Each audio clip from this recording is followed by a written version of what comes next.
Hello, everyone. Welcome to the third plenary of the 2026 MSR Research Colloquium, The Mystical and Research. My name is Tianyuan Yu. It's my great honor to co-host this third plenary together with our MSR Flamekeepers, Dr. Judi Neal and Dr. Jerry Biberman. Our tech host is Daniel Nichka. Please feel free to contact Daniel through the chat for any technical issues. Before we begin, I would like to invite us into a brief grounding meditation. You may gently lower your gaze or close your eyes. Let's take a moment to arrive. Feel your body supported by the space around you. Take a slow breath in and a slow breath out. There is nothing to accomplish. Just sit. Simply breathe.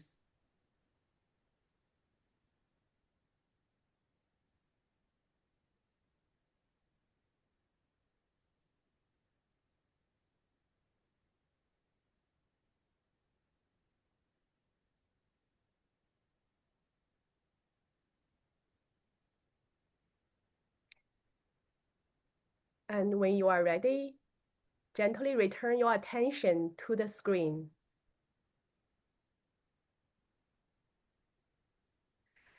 It is now my great pleasure to introduce our keynote speaker, Dr. Marilyn Schlitz. Her keynote is titled Science from the Inside Out. She will lead us into one of the central questions of our colloquium. Can the tools of science illuminate what lies beyond ordinary knowing? Marilyn has devoted her career to sitting with that very question. She's a social anthropologist, award-winning author, public speaker, and a pioneering researcher whose work has shaped the field of how science engages the mystery of consciousness. It simply feels impossible to introduce Marilyn sufficiently within the time limit I have. I will only highlight 3 points. She is professor of transpersonal psychology at Sophia University and research associate in the Department of Psychology and Brain Research at UC Santa Barbara. Her work has been focusing on consciousness, healing, and transformation. Her current research explores talent and training in a virtual reality environment, using creative imagination to connect with invisible others and to support healing from grief and loss. We are also honored to have 2 extraordinary flame keepers with us today. Dr. Judi Neal is a distinguished author, scholar, consultant, and one of the founding figures in the field of workplace spirituality. Her work has opened the pathways for bringing spirituality, transformation, and global consciousness into organizational life and scholarship. She is president of Edgewalkers International, executive director of the Global Consciousness Institute, co-founder of MSR, and past chair of the division. Personally, I have long admired Judi's radiant spirit, her deep wisdom, and her unwavering passion for this field and this community. Dr. Jerry Biberman is Professor Emeritus of Management at the University of Scranton. He was the first co-editor of the Journal of Management, Spirituality, and Religion, a founder and the first chair of the MSR division, He's also currently chair of the MSR Flamekeepers. Personally, I have always experienced Jerry as deeply supportive and nurturing, almost like a fatherly presence in our MSR community. It's truly an honor for me to hold this space today with Marilyn Schlitz and with the founding mother and the founding father of MSR, Judi Neal and Jerry Biberman. Here is how our session will flow. Marilyn will first offer her keynote, Science from the Inside Out. After that, Jerry will lead us in a guided meditation, Consult Your Inner Researcher. Judi and Jerry will each offer a flamekeeper reflection and a question for Marilyn. If time allows, I might offer a brief reflection as well before we open the floor for audience conversation. You may use the Zoom raise hand function, and I will help moderate. A note about recording. We are recording Marilyn's presentation, the guided meditation, and the invited dialogue with our flame keepers. We will stop the recording before we move into open participant conversation, so everyone can feel free and safe to engage. One more announcement. If you have attended 3 or more sessions and would be willing to offer a brief reflection during the closing plenary, which is in 6 hours, sharing your observations on the themes, insights, or questions emerging from the sessions you have attended, please let Gaitong know through private chat in Zoom. With that, Marilyn, thank you so much for being with us. The floor is yours. Well, I am deeply honored to be here, and I love this community, and I love being with these people from all over the world who are sharing a common intention, which is to bring wellness, peace, justice to our shared existence, and understanding that science and wisdom come together. And sometimes they clash and sometimes they conjoin. But it's always a useful dialogue to bring these two perspectives together. So I have some slides that I'm going to share with you. Okay, so I am going to talk about science from the inside out and how it is that for, many, many years, decades, centuries, there was this division between science as an objective pursuit of a world out there and our own spirituality, religion, interiority. And it was often thought that these two worlds shouldn't combine and that it wasn't possible to study the subjective world from the perspective of science.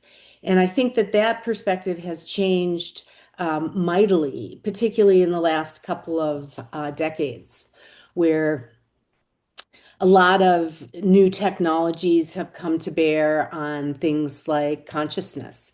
And we now have advanced imaging capacities that can look inside the brain and see what's going on for us. And I think that's done a lot to advance the field of consciousness studies.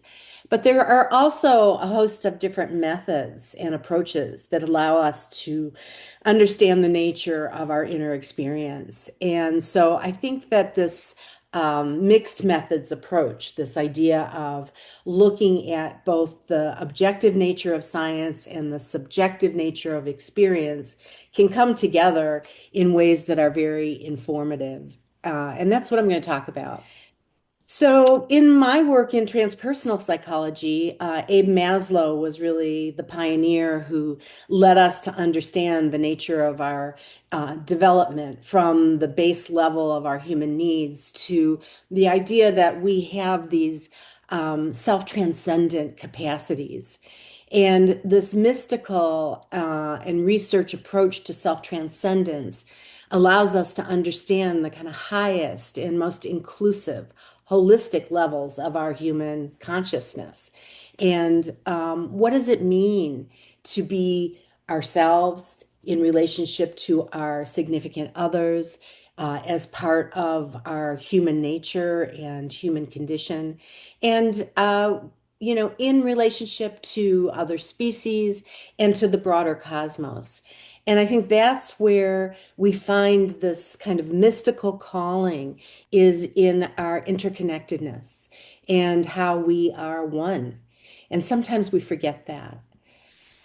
So I love this quote by Rene Descartes when he was talking back in the 1600s about, the emergence of science and the emergence of this convergence between the inner and the outer.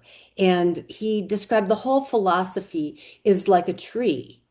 And you can imagine the roots are our metaphysical nature, and the trunk is the physics, the physical world, and the branches are all of the other sciences. And today, I think that this quote continues to be a useful model for understanding the nature of holistic science and an integration between this metaphysical world and our physical being. Oh, there we go. So many of you may remember Ian Barber and his groundbreaking research, both as a theologian and as a physicist. And he talked about the four relationships between science and religion. And the first was conflict.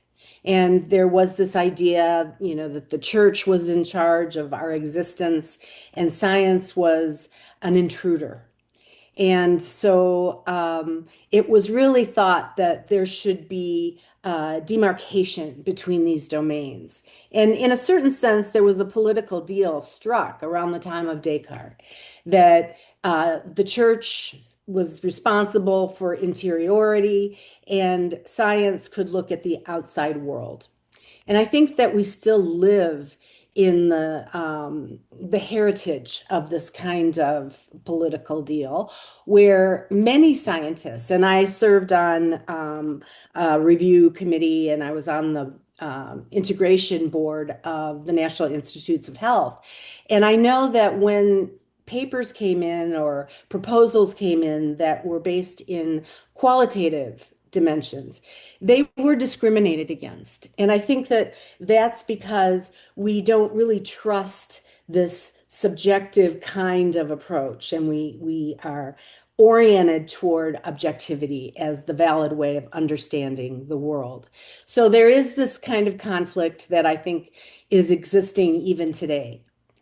But we can see more and more there is an interdependence. And as we begin to try and understand the fullness of human experience, we can see that, our spiritual essence and our physical being, our relationship to the world, go hand in hand.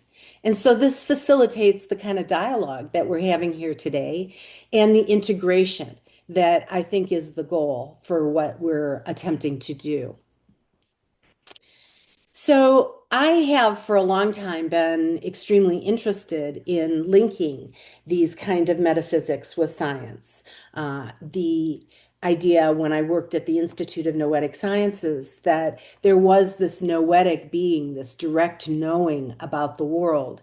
And there was also the rigor and discernment that came from good quality science. And so bringing those together has been part of my work and my life for decades now.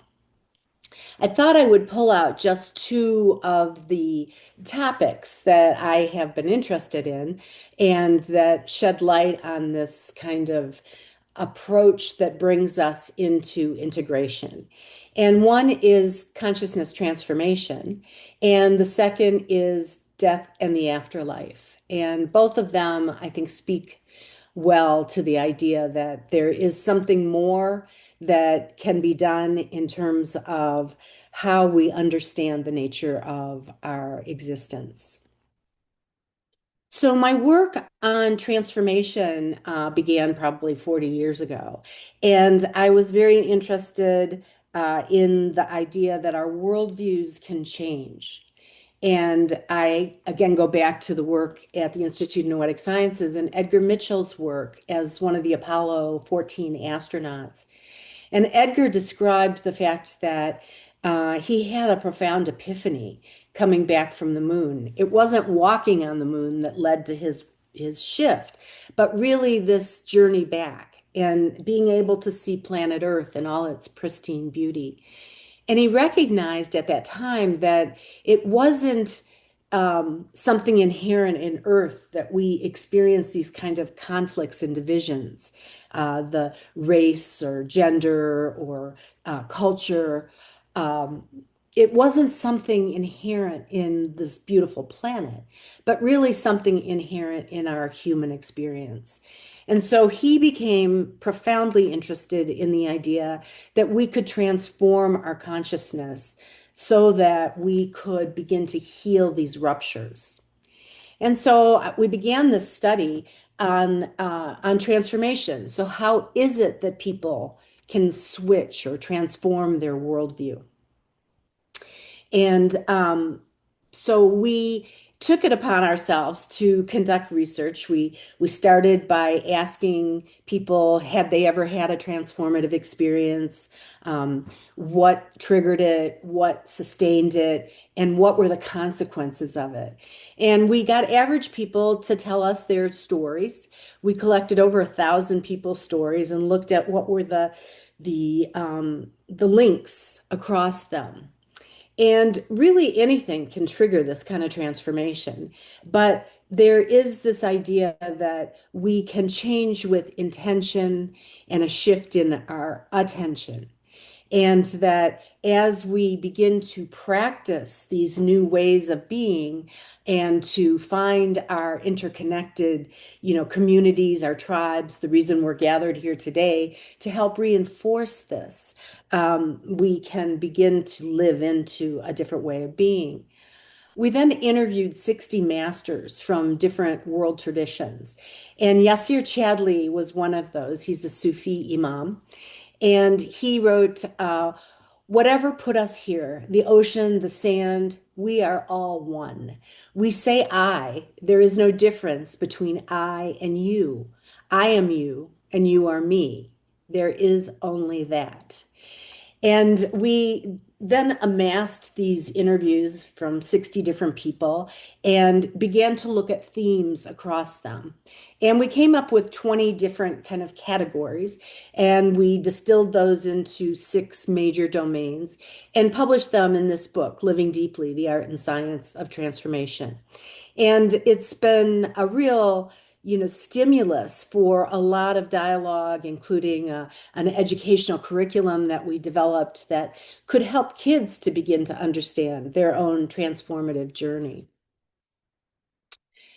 So I'll move now into a second domain of research and talk about 3 particular projects that I have conducted. And this is really looking at the idea that there are different epistemologies, different ontologies about what happens when we die. And we know that there are a variety of different ways that we hold our understanding around death and the afterlife. A big part of it is fear. People have a lot of anxiety, a lot of resistance to the idea of their own mortality. And what we've seen in the course of our research is this death anxiety and this tendency to try and push our awareness of it away can lead to a lot of pathologies and dysfunctions in our life. The whole field of terror management theory has been very profound in understanding that, death anxiety and maladaptive behaviors go hand in hand. So how can we begin to heal this kind of fear and anxiety that people have? So we looked at this tool called the psychomantium. And the psychomantium is a way of helping people to engage their active imaginations to connect with their departed loved ones with the idea that they could have those conversations that, they never had before. They maybe lost someone and felt like there's just one more thing I wanted to say to them. So this psychomantium, which I'll go into more detail about, became a tool and a way of helping people to understand. Let's see. Okay. Okay, so before we did the psychomantium study, I developed this model of death in the afterlife. I worked with Deepak Chopra and a variety of other people to create a film and a book on death, looking at these different comparative traditions. And we conducted a study where we used the film as a learning tool. And we invited people to come in. We had them journal before and after viewing the film. And it was a small discussion group. It was a pilot study. I've since advanced this to teaching all over the world with this particular modality. But we asked people to think about their own death and what would happen to them when they died. And we asked them to journal before this program and then after. And what we did in terms of thinking about the methodology is to look at language use. And James Pennebaker, who's very famous for his work on journaling to help increase our resilience and enhance our immune systems, helped us on this project where he was able to analyze the word use in the preliminary journals and the final journals. And we did find that people's expression of fear and anxiety shifted once they engaged in this conversation. And in particular, we found an interesting shift in pronoun use, where instead of talking about my experience, my death, they began to talk about the we and the it. And so they were moving from their own personal experience to a collective experience. And we found that very useful and very, very interesting. So overall, there was a shift in their pronouns, their self-identification, and a reduction in their death anxiety based on their language use. So now coming to the psychomantium. The psychomantium is an ancient tool. It really was found in traditions all over the world. You can think about the famous Oracle of Delphi. And the oracle would gaze into a reflective surface and with intention begin to make connections with the spirit world.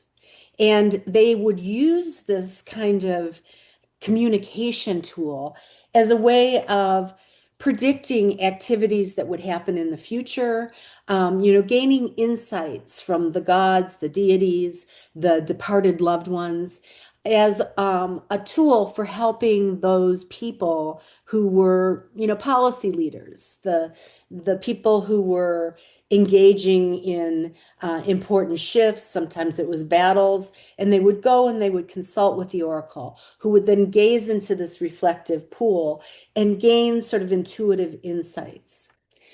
We also find it in terms of the legend of the genie. You rub the bottle and the genie pops out. Well, this is the same. The brass bottle can be polished and becomes a reflective surface. And people would then gaze into this reflective surface, and the genie becomes a metaphor for the internal insights and the ability then to connect with these invisible others. Raymond Moody is a psychiatrist and had done a tremendous amount of work with grief and bereavement. And anybody who's worked on this area knows that grief is a very tenacious problem for people. It can be very hard to break through. And so he came up with this idea of bringing this psychomantium into his clinical setting. And so he created this little darkened room. He set up a mirror with a candle. And so the mirror was briefly illuminated by the candle, and people would then gaze into the mirror. They wouldn't see their own reflection. They would see these kind of disparate images in the mirror. And with intention, they could begin to think about and engage their departed loved one, that person that they were having this experience of grief with or about. And they could then talk to that person. They could share what they wanted to say and what their experience was. And he found it to be a very useful procedure. So individuals began to think about this not only as a clinical tool, but also as a research tool. And how is it that we can begin to bring together this inner experience, our own mystical awareness, our spiritual desire, with then the tools of science? And so that's the legacy that I follow from. And the first study that I did was looking at the psychomantium within the chamber, just like Raymond Moody had done, but also to bring in modern technology. And we used virtual reality. So we had the room with the mirror, and we had people gazing into the mirror. And then we had the other half of the population doing a psychomantium simulation within the virtual reality. So they put on their headset, they sat back, they listened to guided imagery, and were then invited as the image of a reflective pool became this kind of abstract, swirling cloud type image, um, to begin to think about their lost loved one. And we tried not to direct them in terms of what kind of experience they were going to have, but simply asked them to connect as best they could and to have the conversation. And so we worked with 100 people, and we looked at what was the nature of their experiences. And then we also measured grief and absorption using psychometric tools. So you find that there can be this very vivid experience that people report. People can become very struck, very surprised by the nature of the veridicality of these experiences. They seem very real for people.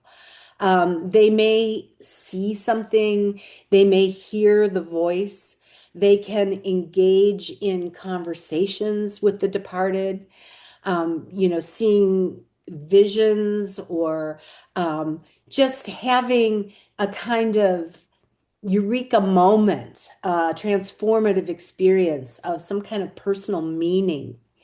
And oftentimes, this engagement with this reflective surface becomes like a window. And there's this kind of swirling cloud-like experience. And then people can begin to see and experience this encounter with the invisible others. So we conducted this study. We had 100 people, 50 in each group, and we published it in our journal of the Journal of Management, Spirituality, and Religion. And Stacy and I were the co-editors of a special issue in which we were looking at how we can take these wisdom traditions with cutting edge technology and enhance our work experiences, our lived experience in everyday life. And so this is published in that journal in last year, 2025. And what we found in the study is that there was an increase in the level of absorption.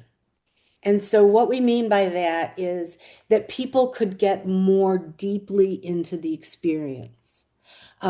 We didn't find a difference between the virtual reality and the mirror gazing in the chamber, but we did find in both conditions that there was this enhanced absorption. We didn't find a significant decrease in grief, but we did find that the grief decreased if we focused on those people who had the greatest level of absorption. So the more deeply you get into the experience, the more likely you'll see the benefit. And again, we saw changes in people's pronouns, which is a fascinating outcome. Okay.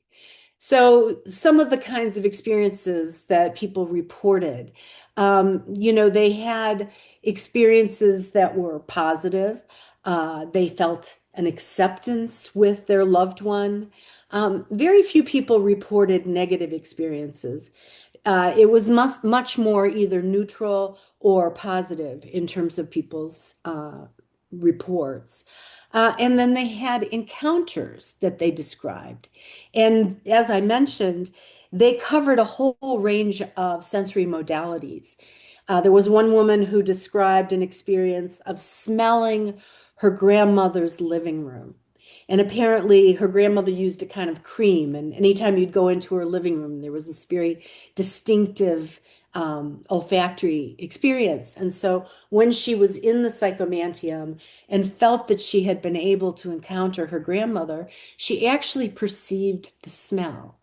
Um, People describe a tingling, this kind of autonomic nervous system measure that we use. They could hear their voices. It may be a memory. It may be some kind of cognitive recognition. So it can be, very nondescript, or it can be very, im, like very recognizable. They may see the face or they may hear the voice. And they can experience a range of different kinds of emotions that come with the absorption. So the current study that we're doing now is building on what we discovered in the last project. And this is called talent and training. And I've been inspired by an anthropologist from Stanford. Her name is Tanya Luhrmann. And Tanya grew up evangelical Christian, and she realized that people, could have conversations with God. She wrote a great book on that topic. And so you could go and have coffee with God and, have the dialogue. And then she began to see that different traditions experience this encounter differently. And so, for example, she looked at Wiccans. And the Wiccans, through a kind of sustained practice, can begin to experience, actually see, encounter these invisible others, and to have meaningful connections with them. She then took a group of her students and they traveled the world and did surveys of what people experience. And most cultures have these kinds of beliefs and practices that allow them to connect with their departed loved ones. We can think of the Dia de las Muertes, where, people at the time of year, we think about it as Halloween maybe, where the veil between the living and the dead becomes very thin. And that gives people the opportunity to communicate with their departed loved ones. So we took these kinds of insights.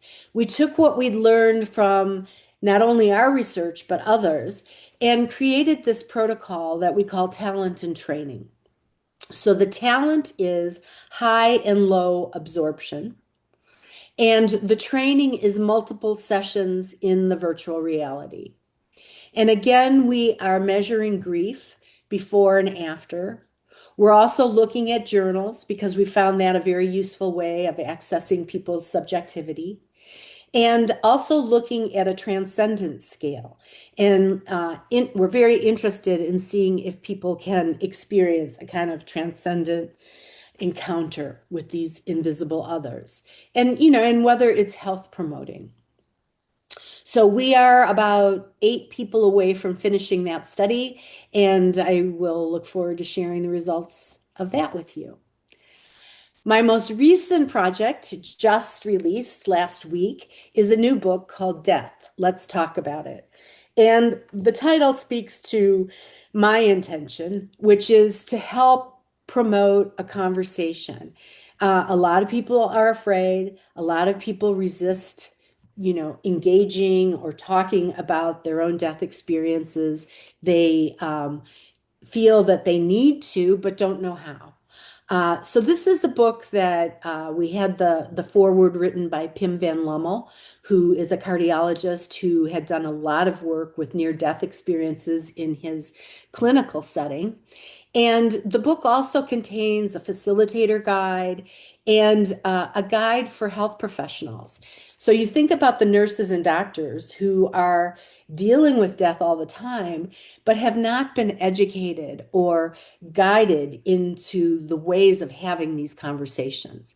And so this book is filled with cross-cultural comparisons. There are people who are in the process of going through their own death experience. We're learning from them. We hear about people who've had near-death or out-of-body experiences. What do those kind of encounters with these expanded senses of awareness have for their understanding around death? And so that's the current work, and I am hoping to create an educational program around that. I teach at Sophia University. We have students all over the world, and so I have students take the film "Death Makes Life Possible," read the works around this topic, and then they go out into their communities and they convene viewings of the film and then collect information about what kind of conversations people are having. And then they do a qualitative thematic analysis of what is coming next. And so through all of this work, we've come up with a transformational model. How is it that people can shift their worldview? How can they move from this fear and limited perception to a broader sense of possibility? And this model is available in my new book. You can find it there.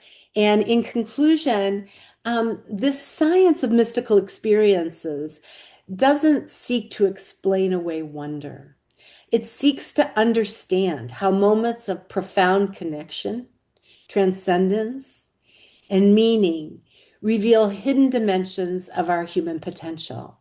And so I'm delighted to share this work with you, delighted to be with you, and I look forward to our conversation. And here's my contact information, my email address, my website. There's lots and lots of material on the website. And I want to thank the Be All Foundation who have supported my work, Sophia University and Sophia Foundation, and the Institute of Noetic Sciences. So thank you all. Thank you so much, Marilyn. Could you stop sharing? Yep, I'm going to try here. Let's see if I can get back to. Thank you for this rich and thought-provoking keynote. It's amazing. We will now move from presentation into a more contemplative practice first before we start talking. I would like to invite Jerry to lead us in a guided meditation. Consult your inner researcher. Jerry, thank you for helping us listen more deeply. Thank you, John. I'm starting my clock. I have 8 minutes, so I put on my timer. Now I have 7 minutes and 55 seconds. So anyway, um, so we've just heard Marilyn talk, and a number of us have been to other sessions. A number of people have mentioned things like mixed methods and other methods of studying this stuff. I did a session yesterday on how do you measure the unmeasurable. So given all this, what we're going to do now is a brief guided meditation, which is being called Consult Your Inner Researcher. So what I'd like you to do is before we start, think about a place where you feel most comfortable, you feel most inspired, where you get your best thoughts kind of thing. And then I'd like you to just kind of close your eyes, take 3 deep breaths,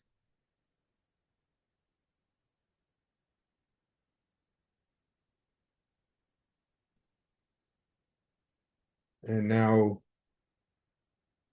just imagine yourself relaxing, starting from the head, going down to the feet, and just relax. And imagine yourself in that place where you feel most inspired or where you get your best ideas. And while you're in this space, imagine now you're talking to your inner researcher, whatever that means to you. And, you know, what are you hearing? What are you seeing? What are you feeling? What emotions are you feeling when you're in this particular space?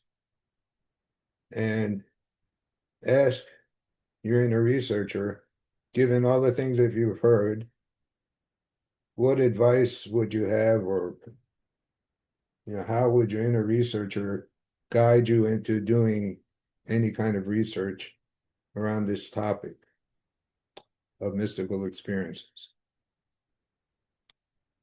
So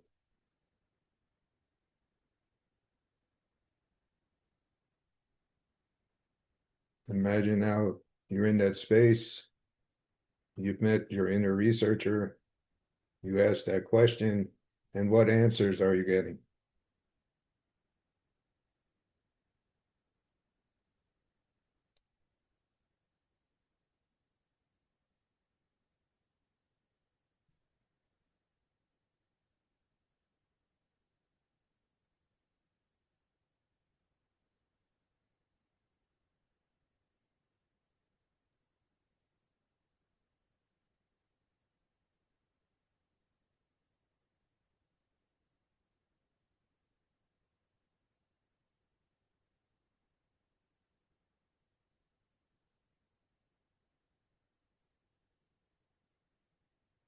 However you're getting these answers is what's right for you. So you might be hearing something, you might actually be getting some advice, you might be seeing something.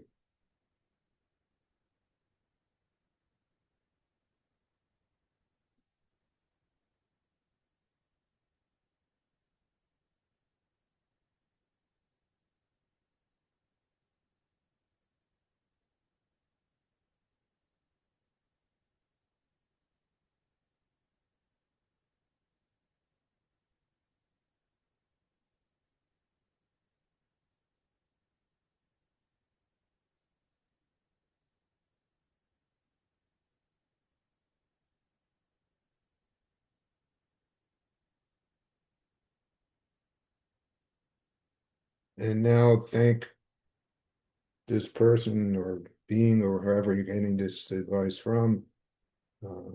Know that whatever advice you've been given, you can access, and you can also access this inner researcher whenever you want to by just putting yourself in that space and asking to talk to that inner researcher. And when you're ready, you can open your eyes and rejoin the group.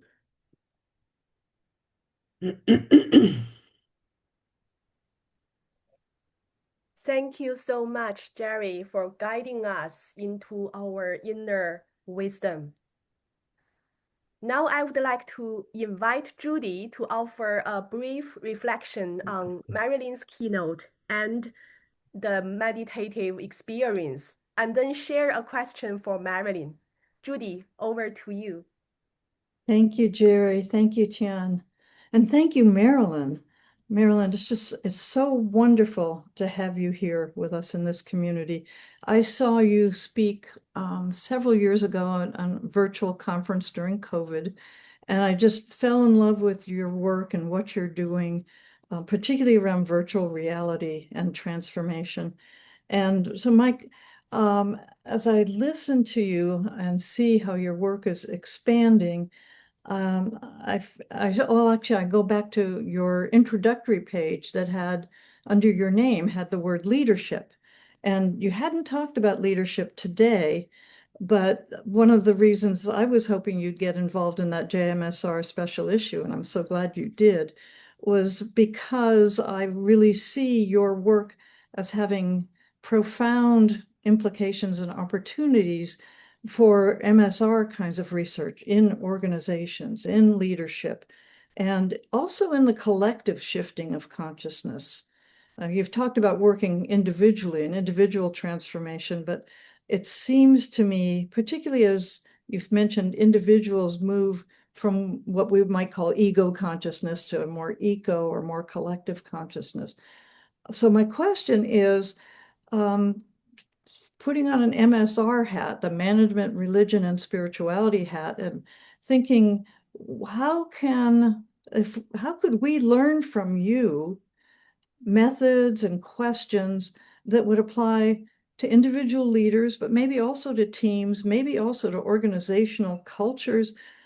And then if we want to think another step bigger, organizations, and Willis Harman had said, organizations have the most resources of any institution on the planet.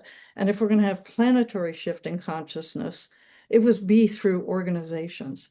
And so if we expand even more from your work and say, well, how can this work shift organizations so that consciousness can shift on the planet? So that's my little question. You can go anywhere you want with that. Okay, let's take some baby steps then. Beautiful. Thank you for bringing in Willis. Loved Willis so much. And Willis Harman was, a great leader and a great philosopher of human nature and understanding how transformation can occur. And he argued that in order to facilitate a global mind change, working with the dominant organizations of our time would be the most effective way of facilitating that shift. And so he talked about business, he talked about science. I added healthcare to that because, clearly there's that shared need we have for healing. And so what do we do? I mean, I have a student right now, she's working on a dissertation that is interested in leadership, but not from the perspective of the leader, but from the perspective of the employees.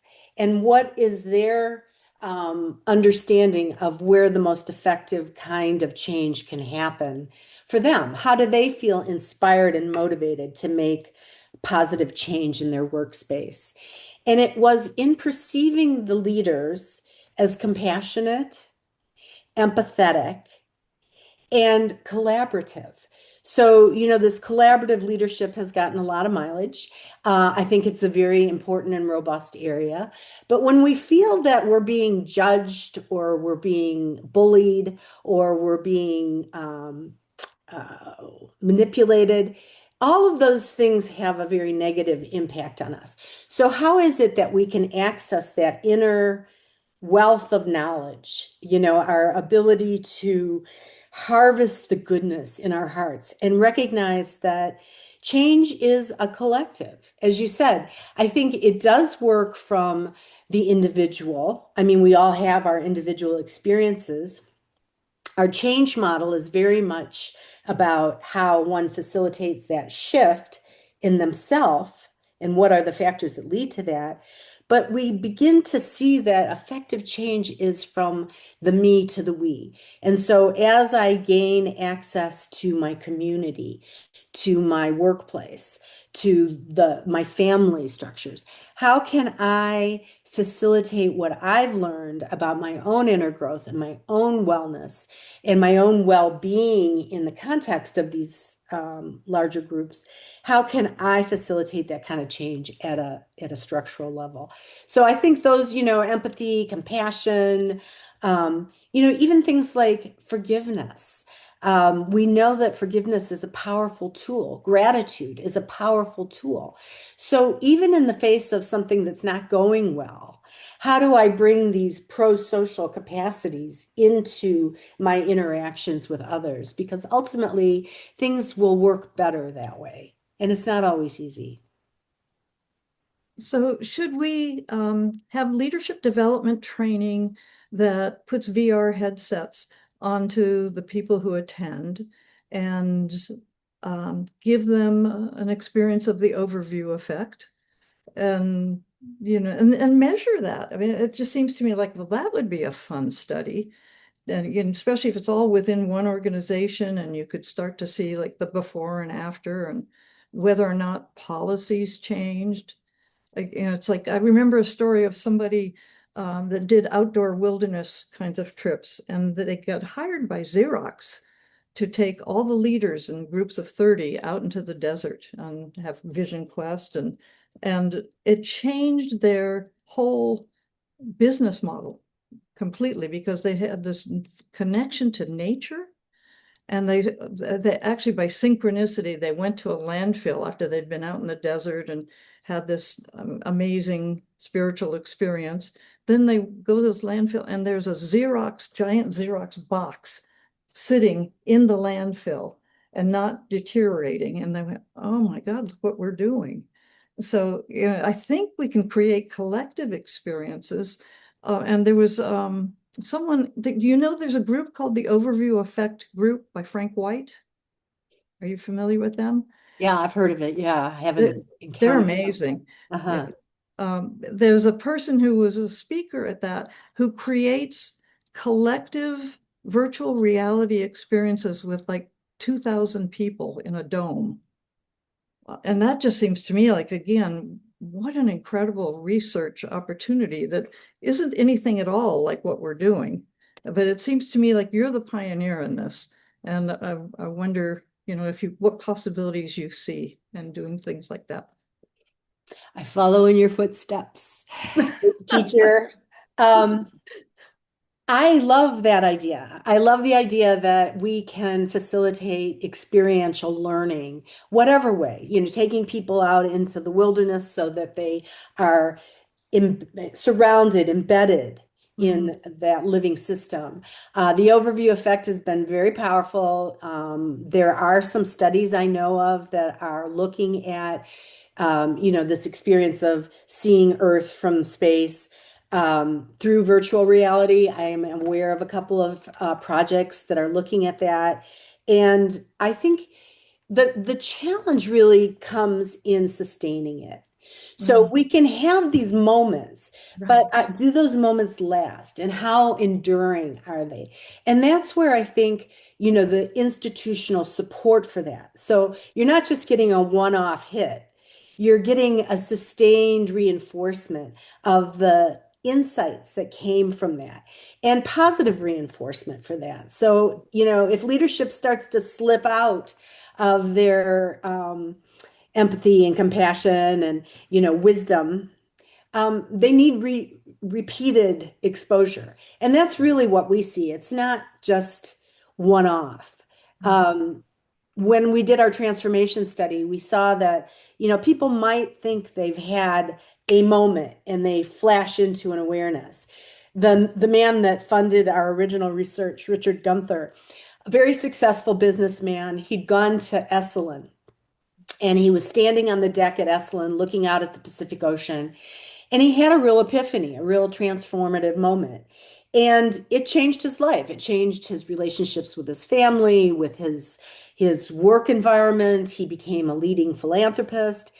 But when you started, and he was sure that it was that one moment on the deck at Esalen. But when you began to unpack his story, it was steps. His mother had died of cancer. He had a cancer diagnosis. He'd lost someone else in his family. All of those things had opened his vulnerability and opened his heart. And so then that moment, I had to say to him, something took you to Esalen in the first place. Yeah. You didn't go from just being a left-brained, business dude to somebody who wanted to go and experience a Gestalt workshop. And so I think that there needs to be this recognition that we are walking together on a path toward transformation, and that we can have setbacks. It's really easy to forget. And particularly in this moment of, political upheaval, and people have really become very alienated from one another. How do we support our tribe? How do we then expand our tribe so that we can have a greater sense of impact and empathy? How can we listen? Because I think that's in leadership, listening is going to be the greatest skill, and listening from the heart as well as the head. So many things we could say. And if there's any projects like that, I'd love to be involved. Okay, Thank Marilyn, you. thank you, Marilyn and Judi, for this inspiring conversation. For the sake of time, I have to remind everyone to please keep your keep your speech a bit short and brief. Yeah. So, Jerry, would you like to share a Flamekeepers reflection and Uh, question as well? First, I want you to tell me how many minutes I have so I can put it on my timer here. Perhaps 3 minutes, 3 to 4 minutes. Three minute. Okay, well, that's okay. Hold on. 3 or 4? I'll take 4. Okay. Well, yeah, I mean, some of what Judi said, I could repeat.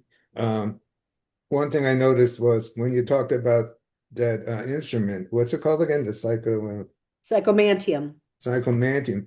I was reminded of it's in every culture. I mean, even in Beauty and the Beast, where they look, not Beauty and the Beast, but Sleeping Beauty, when she's looking in the magic mirror and all those kinds of things. So you find this in every culture. Also, when you're talking about using the active imagination, I was teaching at a Jesuit school, and I was one of like 5 professors that did the Ignatian spiritual exercises, where you're imagining talking to Jesus and Mary and all this kind of stuff.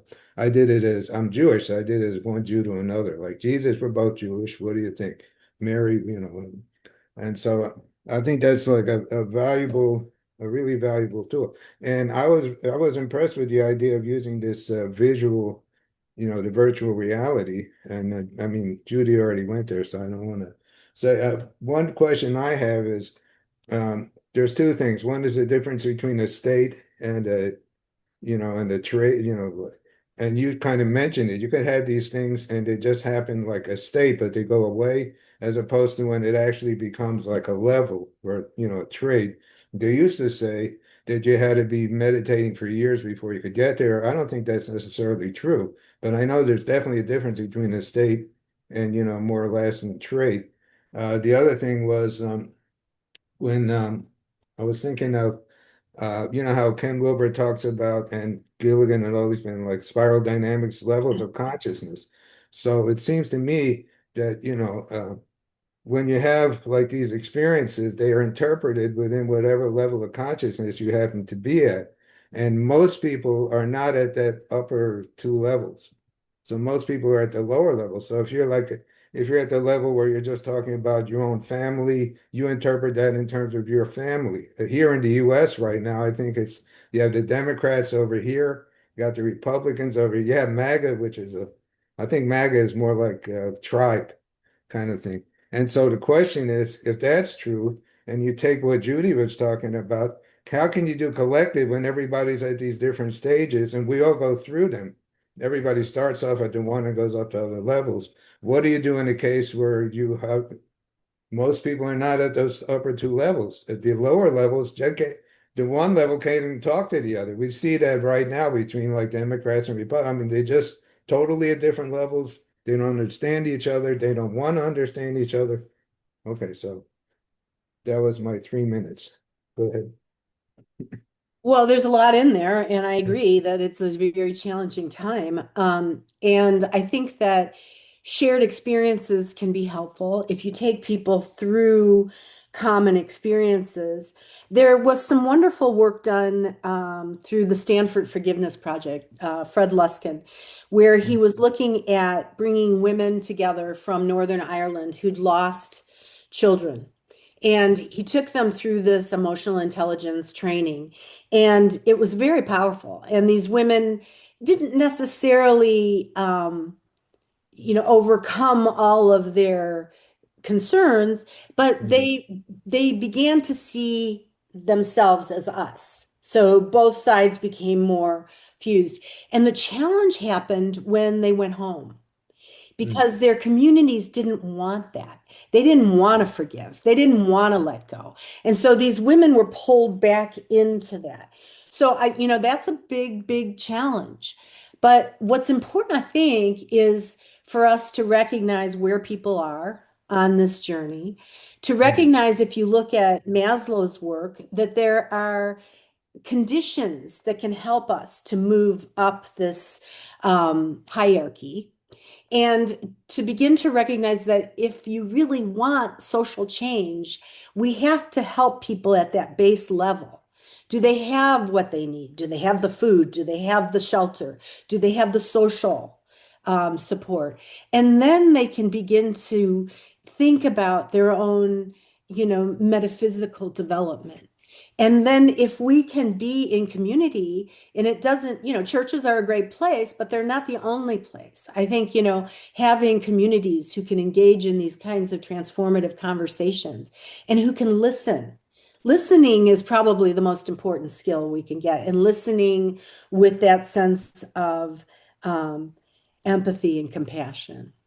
Yeah, so what I'm hearing you saying is meet people where they're at instead of kind of, preach to them. You meet them where they're at, and then you kind of lead them. But what you said reminded me of, because my dissertation was on tea groups and encounter groups and all this stuff, which nobody remembers anymore.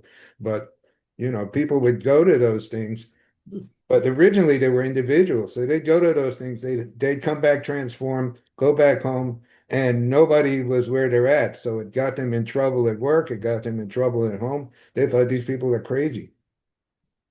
I think that led to organization development and all these other things, but at each level it was trying to replicate what was happening in the even in the T group, the sensitivity training, like on the West Coast, like with Esalen and stuff, was taking what emerged naturally on the East Coast and just making it happen. Oh, well, we can make you feel this way, and we can make you feel this way, and we can make you feel this way. But then when it still happened, it would go home, it would go away. Well, I think that's a big reason people plug into conferences like this one. I think these things are more and more and more available. I think there are ways to access the teachings and to engage in collective practices. And so it's a matter of finding those places and using them effectively. If we begin to feel we're getting a little off course, to find those people we can talk to and strengthen our resolve. But I will say the political situation right now is really tough. And it's really hard to understand where many people are coming from. And I know that, like in my own family, I created a book club so that I didn't lose my sisters. Honestly, because we were becoming so estranged and I didn't want that. And so, we pick books that are not political and, we're able to have a conversation. We're able to feel the love we have for each other. And as long as we don't branch into those political pitfalls, and every stage in the transformational journey does have pitfalls. And we know we have these cognitive resistances that are hardwired into us. But how do we begin to learn and how do we begin to share with each other? I think that's, doing more of what we're doing right now, I think is really key. Thank you, Marilyn. Thank you, Jerry, and thank you, Judi. I don't think I have time for me to ask question, but I do have a burning question, Marilyn. So can we keep it very, very short? My question is, what made you so courageous to do such intrepid, brave research? And what is the major challenge you have encountered in doing such research? I grew up as a kid in Detroit. It was a time of great turbulence, and I felt very impotent. Like I wanted to change the world. I wanted to be, one of those revolutionaries. But how do you do it when you're, a 17-year-old? And it wasn't until I discovered some of this consciousness research that I felt a calling. And that really has propelled me. And I have to say, I've been lucky. I've been lucky to have good teachers, been lucky to have good community, and to have a certain built-in tenacity that probably comes from growing up on the streets of Detroit. And what's the challenge you have encountered? Number one challenge. You know, I haven't had a lot of people who have said to me, you can't do that. So that's been lucky for me. I've had a couple of people who talk about the pseudoscience and how dare you, take on these topics. I've had that. And so to be able to not get reactive is very important. But the biggest challenge is, well, resources become hard. We don't always have the resources we need. And I have found that working in the not-for-profit sector can be not what it's built to be. So accepting that organizations like people are flawed and not allowing that to remove our sense of optimism and hopefulness is really important. Finding those people, when I give a talk and there's an audience, I find that person who nods. And they become my anchor because I feel like they're reinforcing what's positive. And so I think that's true in our organizations. Find those people who can support us, in our communities, find those people that are nodding and allow that to strengthen us. Thank you. Now let's open the floor. Can Daniel stop recording, please? Thank you. So thank you to all participants for joining us in this plenary session.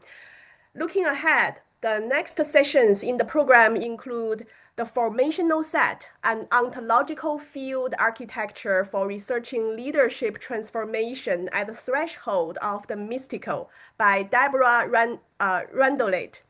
I have a sense this will be a wonderful follow-up session following Marilyn's great presentation. And then we will have the MSR Promising Dissertation Award nominees session facilitated by Dr. Judi Neal. We hope you will continue to travel with us through this 36-hour gathering.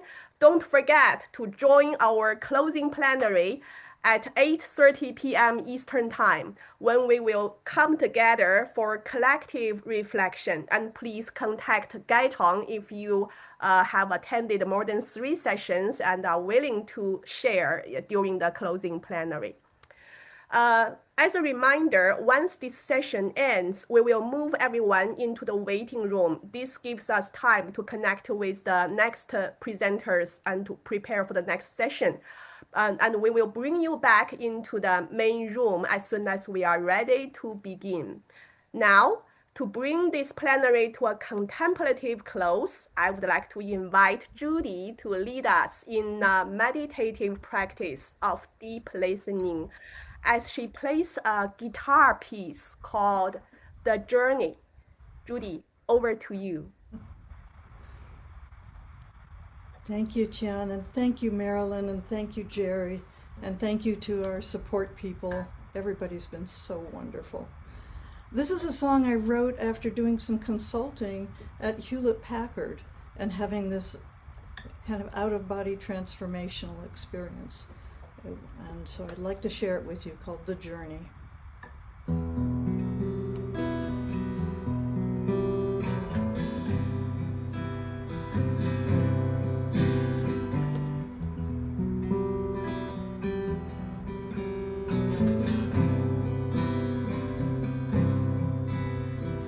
Swirling in my mind, I'm falling into time,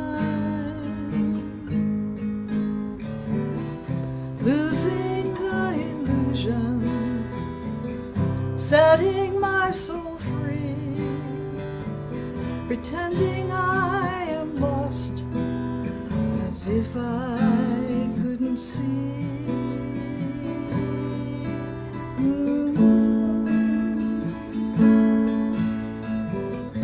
This is my journey, I'll walk it well. I have a story I must tell. We have our own path,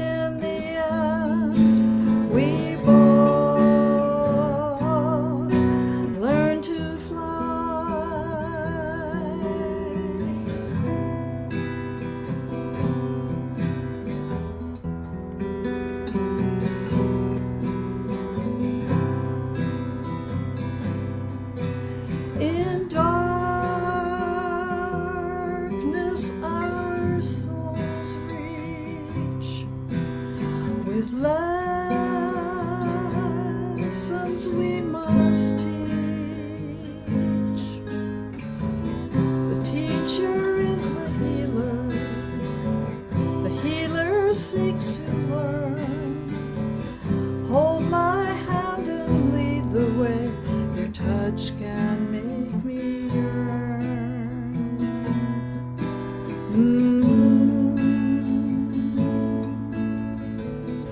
This is your journey. Walk it well. You have a story you must tell. We have our own paths, you and I, but in the end we both learn to fly.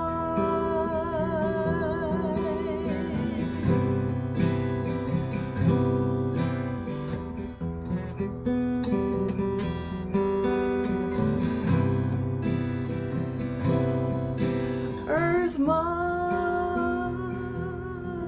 spins around, dancing with one sound. Peace to all who enter, peace to all who go, peace to all who know themselves, peace to all who know.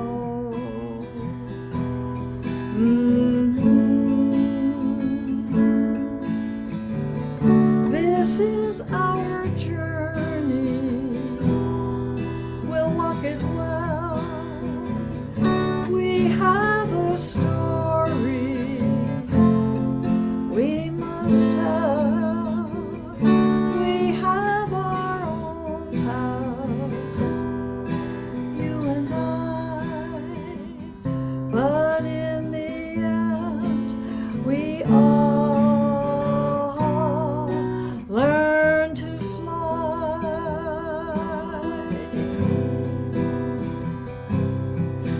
We fly.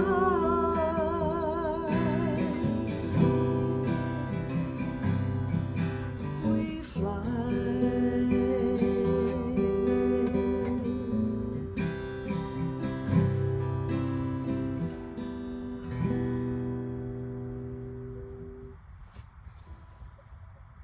Thank you.